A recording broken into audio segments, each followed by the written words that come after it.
and I appreciate and I appreciate the concerns you raised about the being represented by a Democrat question mark. But let's talk about what we will do, because I want to be really focused on the important work that needs to be done. And so there are three big categories I want to talk about. I want to talk about climate. I want to talk about supporting working families. And I also want to talk about good governance and fundamentally our democracy. With regard to climate, we need to be thinking, we need to get off this negative trajectory that we're currently on. And that's everything from making good policy decisions and making sure that we are reducing greenhouse gases, that we are taking all these measures and steps to protect this place that we call home. That's actually some of the work we're doing. One of my roles, my current roles, is serving on OWEB, the Oregon Watershed Enhancement Board. And I'm on the climate committee, and we're trying to really make sure we're investing public funds and being mindful of how we're impacting and taking steps to reverse those impacts. The other part of climate is really responding to the things that we're seeing, responding to wildfire recovery, the heat wave that we've had, the drought, the freeze that they had up in the metro area. So earlier this year, well, those of you who may be familiar with the fires in Southern Oregon, last year in Ashland, and I'm sorry, it started in Ashland, but in Talent and Phoenix, the Alameda wildfire went through and destroyed actually a third of the homes and businesses in the city of Talent.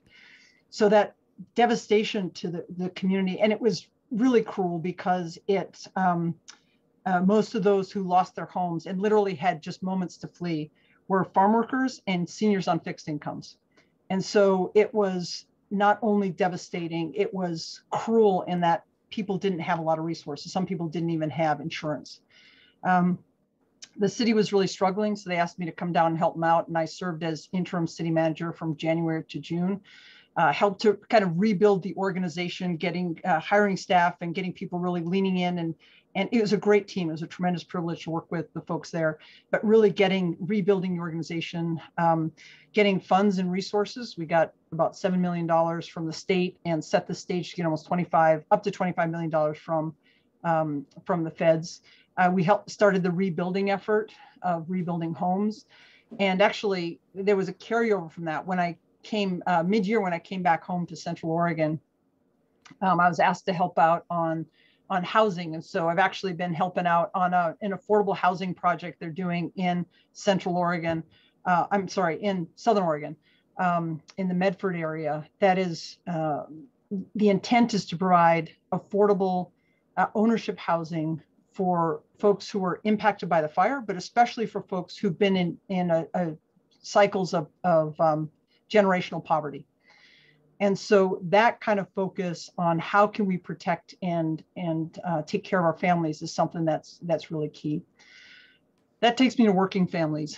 So all of these opportunities to invest that we were looking at in this big infrastructure package, and infrastructure is not just sticks and bricks. I tell you that as someone whose first degree is in civil engineering, who worked on that. That part's important. But part of infrastructure is our communities and our families and our ability to care for our families. Because the things that, a generation, 2 generations ago, that safety net, that social fabric that was there, that we could fall back on, that allowed us to pursue our dreams, it's been systematically undermined and it doesn't exist now. And so we need to make sure that families have that again. So it's everything from healthcare to childcare to making sure that community college is accessible, that people can get access to it debt-free. It's an investment in our communities. But there's so many things that were part of that infrastructure bill that was just going to be an investment of getting us out of this COVID economy and back on our feet and helping Americans get back to work and be headed in a positive direction. The other piece, of course, and this is such a dangerous time that we're in with regard to our democracy. I've always believed, I was first elected in 2004, back when I served on a city council in Silicon Valley. And I've always believed in ethical government. I've always believed in that it's a privilege to serve, and that you also look out for those who are often the most vulnerable, and that's part of your job.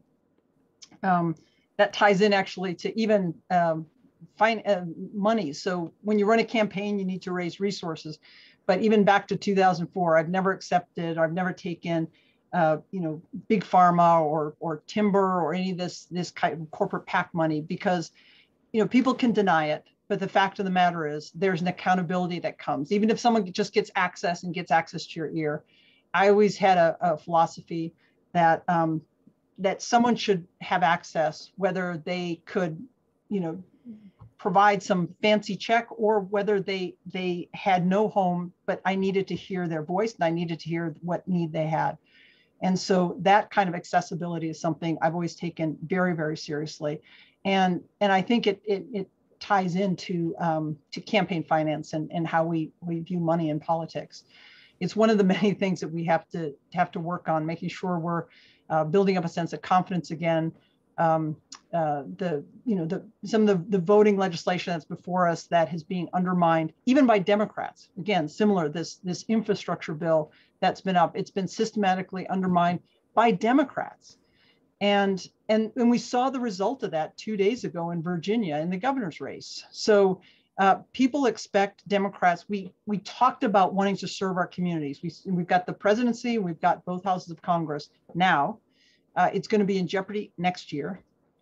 And so but we need to show results, and we need to show value. We need to show these ideas that we talk about in caring for our communities, that we're going to legislate on that as well. Let me say a few words just about my background. I came from humble origins. My family was a small town. My mom was divorced when I was a kid, and she would get up early to drive a school bus and then teach all day, and then drove a school bus home. And in summer, she picked fruit to put food on our table. And that's, my grandparents were factory workers. I'm cut from humble cloth. When I was young, my mom took a teaching job in Tanzania. So I spent a chunk of my childhood in East Africa, which also that sense of being other and seeing our country from an outsider's perspective, and seeing where the country did well, and the things we could be proud of, and those things that were really shameful, and some things that we're only now as a country talking about, that change of history and things we need to change to be better. But I finished high school. We returned to the States and moved to Southern Oregon. So I'm a Ashland High School graduate. I like to joke that one of my things I'm most proud of is I actually still hold the 800-meter track record in Ashland all these years later. But I ended up getting a degree in engineering and in a master's in planning. I began my public service working over in Bosnia and Kosovo and post-war, helping to rebuild schools and hospitals. I believe in the investment of education in our community as well. That's why I think access to debt-free community college is so important for kids like my own. I'm a stepmom, and making sure that we're investing in our families, in our kids, in our communities. So I worked when I came back to the States. The organization I was working for asked me to run their refugee resettlement office in Silicon Valley. It's interesting to be in Silicon Valley. A lot of people think of that as high tech, and it's there, but there's also the folks who clean the offices and the food service people who, and those are the folks that I work with and help to excel and help their families. And so when I served on a city council down there, there were some real challenges. Later worked for a city as a planner and worked as regional planner for a regional water agency. Before coming back home to Oregon, I got a law degree, focused on natural resource law and Indian law, and have worked in Southern Oregon and in Central Oregon. And some of you may be familiar with, in 2018, I ran for Congress against Greg Walden. Want to say a special thanks, because I know there's people outside of the 2nd Congressional District who really helped us to run that race. And we actually, by showing up and being respectful and bringing people together, we actually had the largest voter swing in the entire country, any congressional race in the entire country, in the 2nd Congressional District in 2018. And so it was very much a we effort. I was proud to be a part of just an amazing team of folks who just really believed in this vision of better governance and working together, with our neighbors and focusing on the things that matter to all of us. Those are really the things that motivate me, and to make sure that we can, provide that care for our community and provide the resources so folks in our community can care for their families. So that's kind of who I am, where I come from, what my values are. And I actually didn't expect to be having these conversations. When I saw the original maps, the congressional maps, they looked very different. I actually had a really nice chat with Earl Blumenauer, saying I was looking forward to being in his district. And then whoosh, the maps changed and became very different. And I had folks reach out to me both here in Deschutes County, or this area in Central Oregon. Deschutes County is now a third of the voters in the 5th Congressional District, of the new 5th Congressional District. And then also Mark Gamba, who ran against Schrader last time. Lori, I appreciate you talking about some of the shortfalls. I just don't want to focus on the negative. I want to focus on the positive, but absolutely, I wouldn't be considering running against an incumbent if I felt they were doing the job and they were an actual Democrat. But also, less than half of the old CD5s in the new CD5. And so Mark Gamba reached out and said, hey, we really need to replace Schrader. He said if I ran, that he'd support me. And so I made calls and chatted with folks throughout the new 5th Congressional District. And people just really wanted a positive change. They liked the work that we've done in bringing communities together, and that real positive focus. Doesn't mean politics isn't tough. It just means that the attitude you bring to it is about focusing on a better community for everyone. And also that relevant experience. I mean, when I drive through Santiam Pass, it may be a more conservative area, but it's no surprise to anyone here that the #1 issue is wildfire recovery, because that's a reality. And so having that experience and talent and being focused on being value added for our communities, getting the job done, doing what needs to be done. I mean, that's what I've done all my life.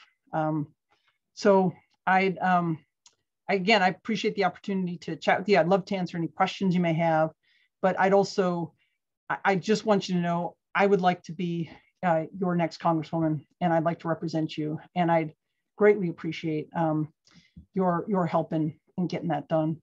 And then just actually one last thing I have to say, because I recently drove through Silverton. My impression, and correct me if I'm wrong, but between the murals and that kind of sense of the feel of the community, I think of Silverton as kind of a combination of Ashland and Vail, because it's also got that urban and rural. And but anyway, that was my impression. But it's a beautiful area. There's a lot of special things you guys are doing, and you also have some of those challenges. I know the school board and some of those fights. That's the work that needs to be done. We need to be able to show up and show the value we're bringing and support each other in doing that. So with that, I'll step back, but I'd love to answer any questions folks have. Could we ask for anyone better to run for Congress? I'm really excited. And I just want everybody to remember, when I'm asking you to make phone calls and knock on doors, remember listening to Jamie tonight. And if I've muted anybody that wasn't muted, so if you have a question, you're going to have to unmute. But who has a question for Jamie? Right, Lee, go ahead. Yeah, sorry, I was unmuting. Hi, Jamie. I think I met you first at Oregon State University. Had a big conference of universal healthcare systems all around the planet, all the countries that have they talked about everywhere where they have universal healthcare. And I know you're a big supporter of universal healthcare, and I really like what you're doing with your campaign. My question to you is, because you do have a vision of kind of bringing communities together, what are your creative ideas about how to get Congress heading in the right direction at this point, when we can't, even with all the Dems we have, seem to get the Build Back Better passed in the scale it needs to be? What are your creative ideas for solving Congress? Yeah, well, That's Lee. First of all, I remember that conference, and thanks for your work on healthcare and bringing healthcare to our families. Talk about an issue that impacts all of us. So that's a tall order. Fixing Congress is a tall order. I'm not going to claim to have done that in my first term. So I just want to be very clear to everyone. But I talk a lot about bridging the divide, and there's work that we can do in our communities and together. Congress is a different beast because you have people who then, in some cases, are very much in the pocket of some of these, hypothetically, if there's someone even who identifies as a Democrat, but gets a lot of money from Big Pharma, and maybe even has come from Big Pharma and raised with a lot of money, hypothetically, they may vote against things like, I don't know, letting Medicare negotiate drug prices. So even when we've got someone with a D behind their name, that we're still having problems. I think that the way that we focus on things at the congressional level is it's multi-pronged. One is the good governance piece, so making sure there's some of those accountability pieces, making sure we're addressing some of those issues, but also getting out better messaging. I'm a lifelong Dem. I'm sometimes frustrated with my party, I will admit. But one of the things that Dems, I think, do not do a good job doing is messaging our issues and talking about our issues in a way that people can hear and relate to it. One of the reasons I think we were so successful in CD2, in the old CD2 before it was carved up in 2018, was it was the showing up, showing respect, listening to folks, and then talking about issues and talking about the issues people care about, but talking about in a way that people can hear about and it resonates with them.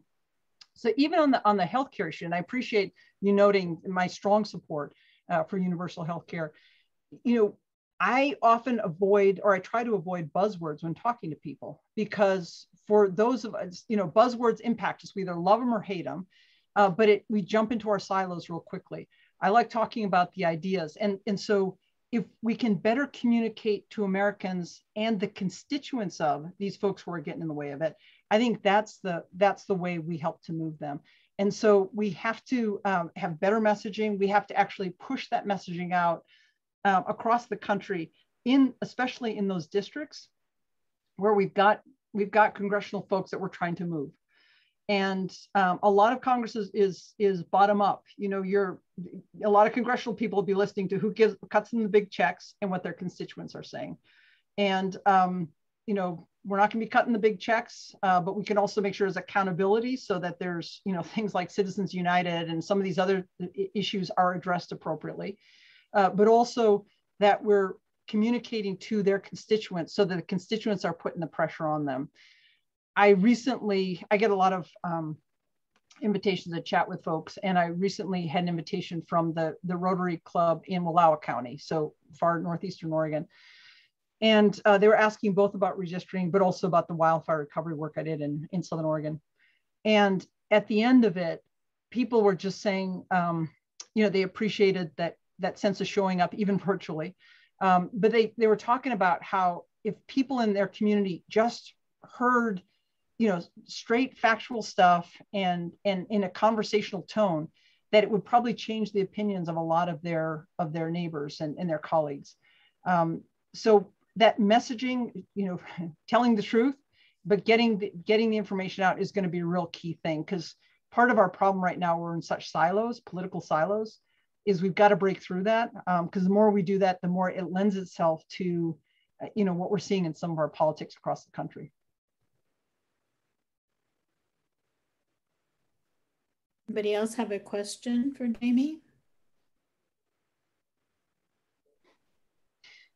If you don't have questions, if you could share your vision for our country, if people could just, even if it's a moonshot, like I would just be interested in hearing from folks. If there's one thing you could change about Congress or our representatives, or what's your positive vision for our country? What do we need to be working towards? Karen, you have your hand up. Yeah, I was very disappointed when Schrader voted against the ability for Medicare to negotiate prices. I recently read a book called Overcharged, and there is a book of prices that's totally out of date, and Medicare pays those rates, even though they might be sky high. It's absolutely absurd. I appreciate your position on that. And I also feel that climate change is incredibly important. And I thought you were incredibly articulate. Where do I send the money? That's an easy one. I'll stick something in the chat right now. I also want to say we're having our official kickoff on Sunday at 4 p.m. It's going to be virtual. And so if you want to join, it'd be great to have you join. You just need to sign up. Let me see. Thanks for prompting me, because if I wouldn't have stuck the link in there, my campaign folks would have yelled at me later. And that is the key. I'm relying on folks to step up and help us fundraise, because we will spend your money well. We will be very careful with it. I believe in investing money, not just spending it. And I respect the fact that because we get dollars from working people and everyday folks, that you worked hard for your money. And if you're going to invest it in this vision that we've laid out, and that's going to be part of our campaign, then we will treat your money with respect, and we'll spend it with respect. Jamie, I wanted to tell you, we do have 200 people on our list, and I will send out the information. I'll send out a video and the information on how to donate and about your other call. And Carissa, you have your hand up. There we go. I'm unmuted now. Put my hand down real quick. There we go. She asked what our vision was for the Congress and for our country, and it would be nice to, for the first time in my life, see our national government actually get something done. I don't even care at this point what it is, just something. I'm right there with you. It's kind of sad that there's such a low bar, but for success. But yeah, absolutely, and really bringing value into people's lives. We are a very wealthy country. We need to be investing in our communities, in our families, and doing a better job of that. So thank you for that. I'm right there with you. And that's also, frankly, why I'm so frustrated at Dems right now, who are getting in the way of moving forward on investments. We hear all this, we're hearing about, entitlements and people are spending. Why do we only hear that from folks who've never had to worry about the things that we're talking about investments in? So in childcare, or in sending their kids to school, or wanting to go to school, you don't hear that dismissive talk about it from folks who have had to make those tough choices. It's from folks who have the wealth, who don't understand how critical that is to our families. I mean, I wouldn't, if not for Pell Grants, I wouldn't have been able to go to school. So yeah, these investments in our country, it's a critical time. But to your point, we just have to get it done.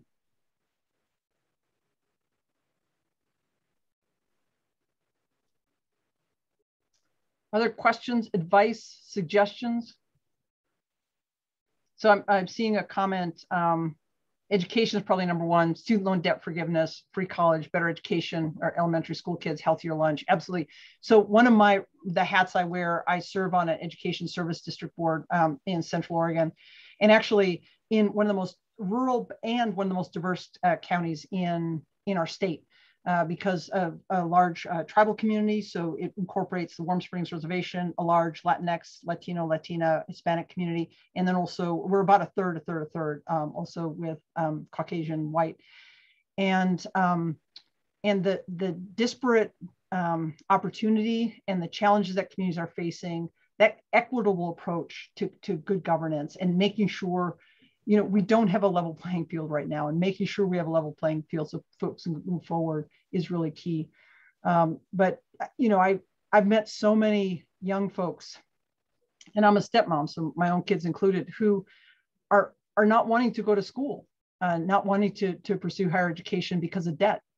And it's really, I think folks who don't understand, especially older folks who don't understand how tough it is, and the fact there's not the safety nets that were there before.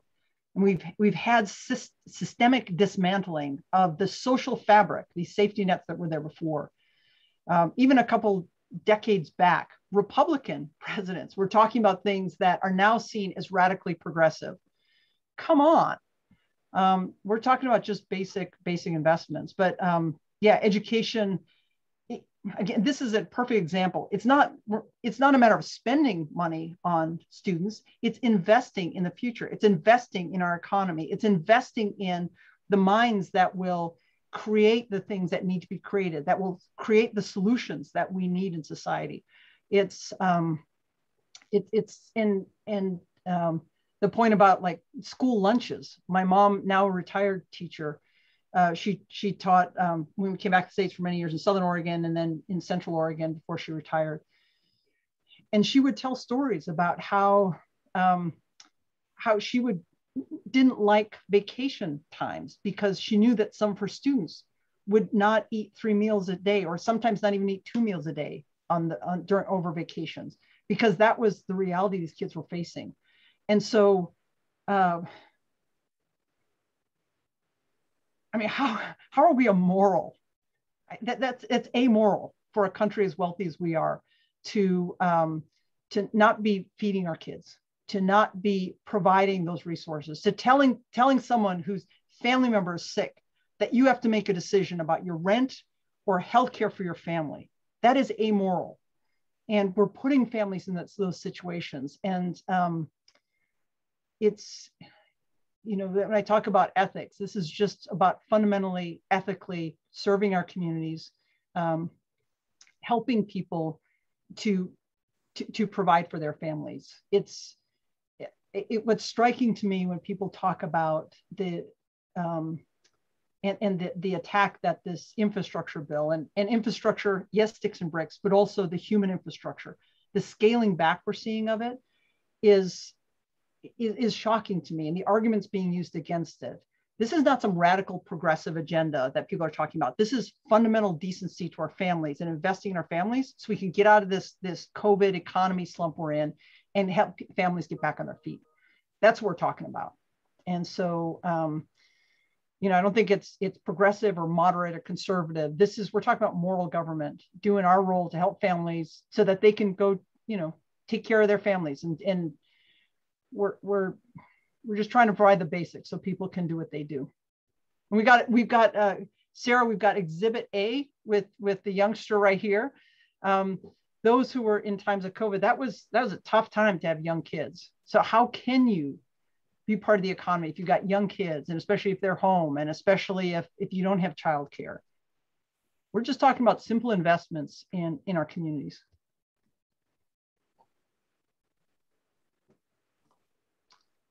Oh, I see a hand up. Oh, Sarah, did you just put your hand up? Sarah White?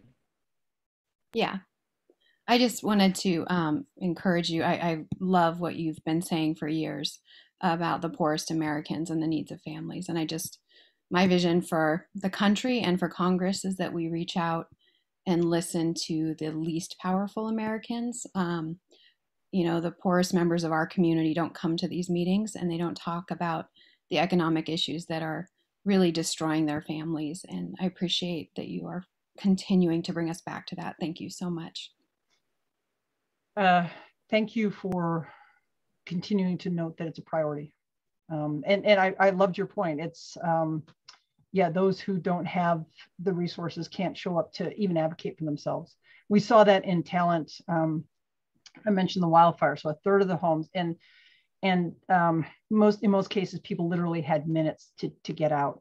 And, you know, a large percent of the home were farm workers and seniors on fixed income. And so when I got there, I was there less than 2 days before the city had limited outreach and limited contacts with the farm worker community. And I just had a lot of friends who worked for organizations such as Unite and Northwest Season Workers and some of these organizations who provided for farm workers. But, you know, folks who not only were poor and just barely getting by, but also had been terrorized by our government, our federal government in the previous administration. And so people overcome the loss and the fear and the distrust and then also making sure information was available in a language that was accessible. And so we started providing translation of our documents. We provide interpretation of our meeting. And this is talent. It's a little city. And we were making sure, because it's a priority. Good governance means being accountable to your community, means being present, being able to listen. So I was there a couple of days. I hired a gentleman who was phenomenal. He's still there now. I hired and promoted and made sure that the organization learned from his skill set. But he was our outreach person, and he and his brother had actually started the only Spanish-speaking publication in Southern Oregon back in 2011. But just a tremendous colleague. It was I was so honored to work with him. But to your point, the role, I believe, of power is to make sure that those who are being overlooked and discounted are served and being heard.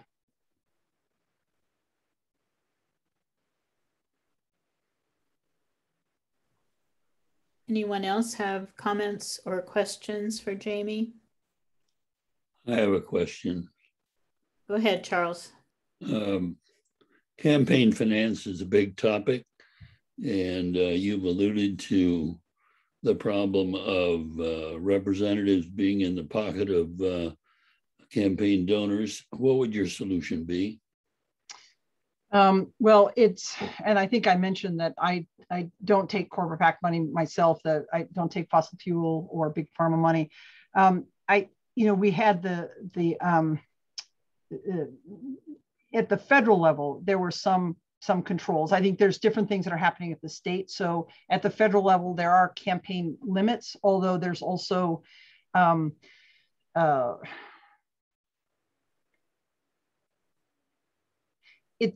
it's often called dark money, but there's then a negative connotation with the word dark, which I do not like. So it is undisclosed money, and that can be bundled. So things like Citizens United, and I do think we should have a constitutional amendment to overturn that decision. I think it was a faulty decision. I think dumping money in something is not speech. And so making sure that there's accountability, and there's also limits to how much influence wealth can have on elections, I think is really important. That's work that we have to do here in Oregon. Oregon still hasn't passed campaign finance. There was something on the ballot that was just to theoretically be able to move forward on it. But here's a case actually where, keep in mind, here in Oregon, we are a supermajority of Democrats in the state legislature, and we still haven't moved on that. So there's, money in politics is an issue across parties. So getting legislation in place, but it's going to be a tough lift. And so you have to elect people who value it and believe in it and think it's important to be able to move the legislation forward. I think I think it's the kind of thing that we could see an opportunity under a Joe Biden presidency to be able to bring legislation forward that would be signed. There's some presidents who would not give it the time of day or would veto it, but we have to get the right mix, get the right people in Congress and who will then bring legislation forward. There's also enforcement of legislation. And then again, that's the federal piece, but at the state level, I think Oregon should be establishing campaign finance rules as well. And we're dropping the ball on that as a state. Well, we can see the difficulty with Build Back Better, the influence of the lobby community on the issues that are being presented, many of which issues you support and feel would be important to make the transformation to a better society. That's impossible when you have moneyed interests electing candidates that bow to serving those corporate interests only. I agree with you. So I'm asking what your solution to that would be. So to your point is we need enough folks in Congress to set laws. It's not one person alone that can do it. And it's a little bit of a chicken and egg, but also to the point of the priorities for things like Build Back Better. I mean, there's some folks who challenge it because of claims that there's not enough money, but part of that is our prioritization, our allocation of resources. So we just, our country recently withdrew from Afghanistan, which I will be the first to say it was a very, the withdrawal itself was very poorly done, but I'm also grateful that we are no longer there. That there were billions of dollars per day that were being spent that could be invested in nation building here at home. So there's that sense of the money we do have, how we're spending it and where we're prioritizing, where we're allocating it. So that's the first piece. The second piece in terms of campaign finance reform, we have seen legislation go forward before, and there was bipartisan support for that under actually McCain-Feingold. But we have to get the people. I mean, if we've got a democracy and the legislature makes the laws, bottom line is we need to get enough people in the legislature to create the laws to change it and to move it forward. To your point, we are in a tough situation right now, and there's a lot of influence right now. But you know, part of you can either kind of take your toys and go home and quit, or you can keep at it. And you know, the other ways that we offset finance, a financial benefit that one candidate has is just by working really hard. So we volunteers, people stepping up, people making individual contributions to help candidates get elected is going to be the way that we get enough people into Congress so that we can start moving forward on legislation, and people who are accountable to their constituents and not just to these big dollar donors.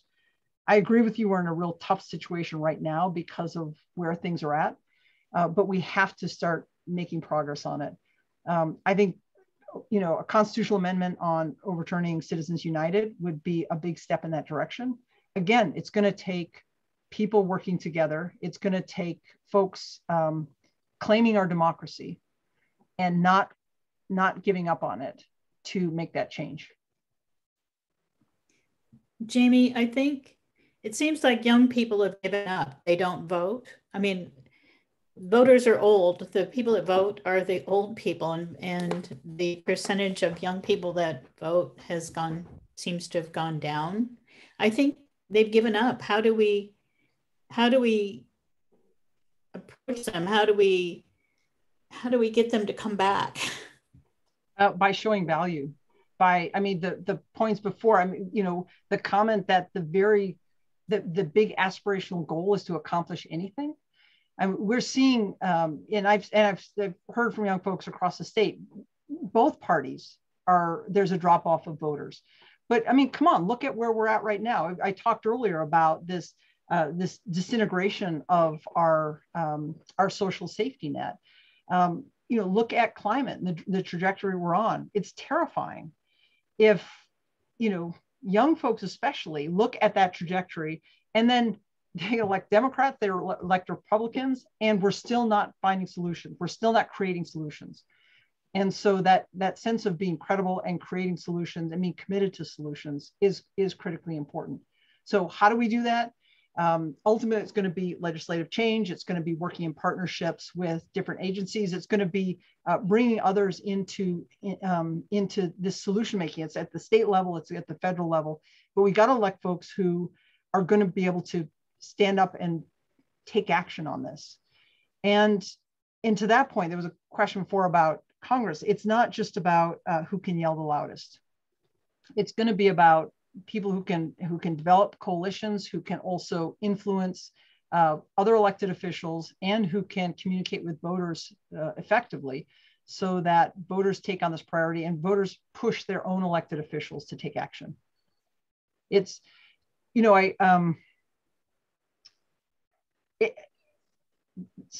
guess I believe that we don't have the luxury of hopelessness. And so it is daunting and it is frustrating, but we have to be committed to moving forward. And then we actually have to be committed to actual solutions. And so you know, again, what I offer from my background is I have been in elected office. I'm you know, an elected ESD board member now, but I've always been very focused on creating solutions. When when after the war, I remember when the war in Bosnia was still going on, and I remember this sense of like, well, why isn't someone doing something about it? Then, when there was an opportunity to go and help, clean up and repair schools and hospitals, I went. When in the wildfire just this past year, this sense of hopelessness and the sense of frustration that we need to be able to repair our communities. We need to build affordable housing. I mean, that's a huge issue across our country. I'd like to see us develop programs and invest in infrastructure development. And that's the stuff under the ground. So it gets back to people would only be spending up to 30% of their income to be able to live in housing, that we really beef up the housing stock. But when, all of my life, when I've seen something that is a difficult situation, I've volunteered and I've gone at it. I mean, even in 2018, we knew that race was going to be next to impossible. And a lot of people would just almost laughed at me when I first told them I was running. Part of it, but we were able to influence some of the votes even that Walden had. And we also give a lot of people hope. And we also said that there is accountability. So even in that situation, and Charles, this goes back to your question, even, if we'd had a conversation in 2017, I'm sure you would have rolled your eyes and said, why bother? Look at the numbers, it's impossible. And so, granted, we did very well. We did not win that race, but we also started something. I was actually on a call. There's an organization called Salmon Nation, and they had a festival of what works they do every year. And they invited myself and Karina Miller, who is a member of the Warm Springs Reservation tribal community. And she actually ran for state Senate. And she told me that working on our campaign, being part of what happened in 2018 really inspired her. And then she went off and then she ran, and she had served on tribal council, but she ran for a state Senate if you look at those numbers, they were impossible, but she ran. And then she inspired other people to run. And then we actually formed this group. When I lost the primary last year, I had all sorts of rural Dems reaching out to me saying, look, I was asked to run, but I can't get support and I can't get return phone calls because I was encouraged to run, but they look at my numbers and say it's hopeless. So they don't want to help me. And so we worked as hard, probably in the general, as we did in the primary. And it was all volunteers. Myself, it was folks like Margaret Foley and Nicole and Ariel Knox and a bunch of other folks. We put our heart and soul into it. And we used the platform we built through my campaigns, both for the congressional campaign and for running for SOS. And we held these forums to bring attention to these candidates. We work with them behind the scenes to help them in their messaging and the work they were doing in their outreach. Knowing that not many, if any, were going to win that cycle, but they were going to inspire other people, and they were maybe going to win the next cycle, and then we're going to build towards this. I mean, this for me, being a rural Democrat, hopelessness is not an option. We will be steadfast in our vision. We'll be steadfast in who we are committed to, and we will keep working towards it. Now, the beauty of the 5th Congressional District, as someone has told me, it's like running against Walden, except this is a winnable race. A third of the district is Deschutes County. Well, I've won all 3 times I've been on the ballot in Deschutes County, in the county, including against Walden, and was the only Democrat in 50 years, including this last cycle, to win in that race. Last year, in the Secretary of State's race, I got 2/3 in with two very competitive colleagues I was running against. I won 2/3 of the vote in Deschutes County, and that support did not carry over. So the Democrat who prevailed actually lost Deschutes County, actually lost in, it was a Metro-based candidate, and lost actually in every county that's now in CD5. So this is one of the things that Schrader's been able to say is, he makes excuses for his votes by saying it allows him to win in these purple areas. Well, in his last congressional race, he underperformed by 2%. And keep in mind, CD5 is now a D+1 to D+3, depending on data. In his last race, he underperformed by 2%. And that was the Biden year when we had all sorts of turnout, and he underperformed. In my last congressional race in CD2, I overperformed by 10%. And so when we're talking about the 5th Congressional District and a Democrat winning it, and someone who can bring urban and rural together, and someone who has these core values that are committed to community and being willing to step up and meet with people where they're at, and also take it on the chin when on those tough votes, being willing to communicate things and stay steadfast in values. I know I was raised not to be braggartly, but I can tell you that's what I've done my whole life. And we can win this. I don't think Schrader, and I would say this to his face, there's no disrespect to him. I don't think he can. I think if I run against him, I think he'll lose the primary. But I don't think he can win the general, because you'll have Democrats that are so frustrated with him, and you'll have even Republicans who aren't buying it.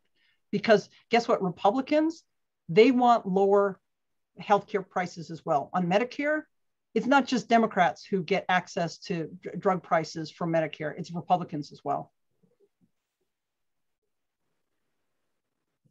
Jamie, there's a couple things in the chat from Carissa. She said, I would also love to hear your thoughts on large corporations starting conversations about company towns and what to do about corporations buying up family homes throughout the country. Yeah, this is, so one of the things I've been working on here in Central Oregon, and this ties into climate, is the drought response, because we're seeing our small family farms being bought up because they can't get, drought and the impacts of climate change that are hitting small family farms are impacting their ability to stay sustainable, to be able to keep, to stay viable. And so they end up getting bought out. I think I read something about, who was it? Microsoft, Bill Gates was buying up all these rural areas. It's because it's a valuable area, but it's really frightening. Again, these are issues that take the party out, the party politics out of it. We've got folks who identify as Republican who are being horribly impacted by climate change and are terrified by what's happening and are being impacted disproportionately. It's disproportionately Republicans who are being impacted by this exact question. And so the ability to support, that's the diversify the portfolio of our rural communities, that's addressing climate change so we're not facing the drought in our farms. It's being able to be supportive of our family farms. I'm a small business owner myself, and showing up and being present, it doesn't matter what your party affiliation. That's about taking care of your community. So when we talk about working families, we're talking about working farm families as well. And so that's something that we're at real risk of having these larger corporations take over our communities. We need that's why this investment in helping our families with the basic resources they need is so important, because otherwise this will happen. We will now become a company, our smaller communities will become company towns if we don't kick in and make these investments in our community and make these investments in infrastructure, the human infrastructure of our communities. It's also why there's so much interest in the big money, putting money into having this happen, because, and we've seen that the 1%, the 99% the wealth, the disparity is growing, and it will lead to conflict. It will lead to more disparity. Part of stepping up it's not some radical notion. It's about essentially providing the framework to allow our democracy to survive. Because if we just become a place where so few people own all the resources, we will go the way of other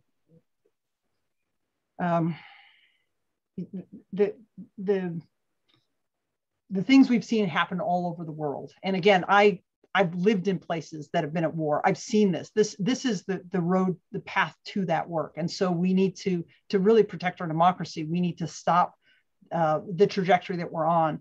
Yes, on climate, but also on this wealth gap and this lack of investment in families and driving families more and more into poverty and putting them at the beck and call of wealthy corporations. Now, some people, even the comment about being a socialist perspective, I don't know if I'd even call it that. I mean, some people say, yeah, that's what we're talking about, and that's the perspective. I'll go back to what I say about not being fond of buzzwords. This is, to me, to protect our democracy, we need to do this. So I don't care if you identify as a socialist. I don't care if you get nervous about people who identify as socialists.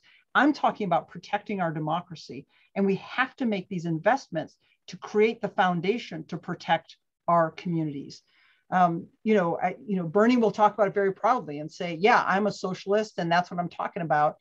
But I don't think you have to identify as one or the other. In my mind, it's simply about protecting our communities. And I think when we get into the labeling, we allow ourselves to either fall into one silo or be kicked out of another. I think also for Democrats, we have to be careful about even this pitting each other against the kind of centrist comment. What's a centrist Democrat? Is a centrist Democrat, I've had people say, oh, because you talk to folks in rural areas, you're a centrist. Well, I see it as just the opposite. I see it as being able to connect with people and bring people over to the ideas we're talking about that are very progressive ideas. If there is a label out there, I probably identify as a pragmatic progressive, because these ideas are progressive, but even they're progressive, but they're also just common sense. I'm not a big fan of labels, I guess. And I think that if the labels help us have conversations, let's use them. If the labels get us yelling at each other and dividing and allowing people to divide and conquer us, then let's let them go. Because it goes back to the infrastructure bill that's in DC right now that we need passed. People are getting caught up in these labels, and we just need to be investing in communities. And that infrastructure bill has already been so undermined and so cut back that yes, there's good stuff in it, but we're missing so much opportunity. And it's that investment opportunity we need to get back into. And I just have to say, call it what you will. I've been called, I think what's the thing? I've been called a lot of things, just don't call me late for dinner. And it's also that thing about, what is it? I'm not a member of an organized party. I'm a Democrat, or maybe that's a Quaker. I'm also a Quaker, and maybe that's the thing about not a member of an organized religion. I'm a Quaker, but I think let's talk about ideas, because the ideas are what draw people in. We saw this in 2018. Let's talk about our ideas and have that be the focus, because we win with our ideas. We win with our ideas. In the most rural red parts of our state, people who identify as conservative Republicans, when you talk ideas, are talking about some of the most progressive things out there. Healthcare. Everyone wants it. Being able to put a roof over their heads, being able to give their kids access to education. They will, it reminds me of conversations I had with folks who said they hated Obamacare, but they were very grateful for the ACA, the Affordable Care Act. That's what I see all the time. And so let's talk about providing healthcare for our families. If you want to call it Obamacare, great. If you want to call it ACA, great. Now we have to make it better than it is. That's, we've got a long way to go on healthcare. But let's not get caught up so much in those labels. Let's talk ideas, because we win on the ideas. And sorry, I saw this all the time. This is what is used to divide us. Because if we talk ideas, Schrader can't explain his votes if you talk ideas. He's run out of excuses if you talk ideas.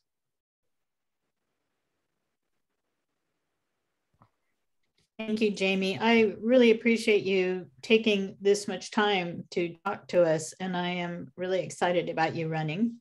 But I do want to thank you, and I don't want to keep you. So is everybody okay if we let Jamie go and all your questions answered?